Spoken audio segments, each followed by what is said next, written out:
भैया light of कर लीजिए। 6, 5, 4, 3, 2, 1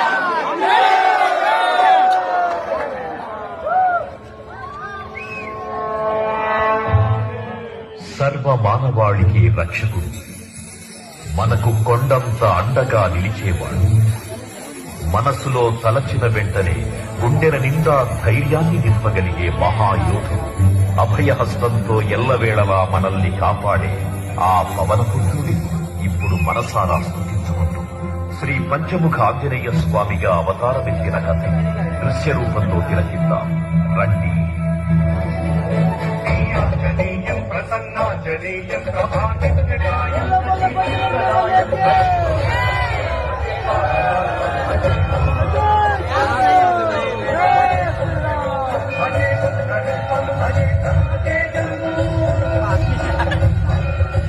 అది రామాయణ మహాయుద్ధం.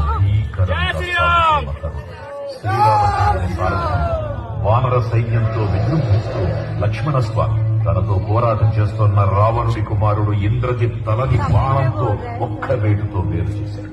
ఇంద్రజిత్ మరణ వార్త విన్న రావణుడు ఆవేశంతో ఊగిపోయాడు. ప్రతీకారం కోసం పాతాళ లోకాధిపతి తన సోదరుడు అయినటువంటి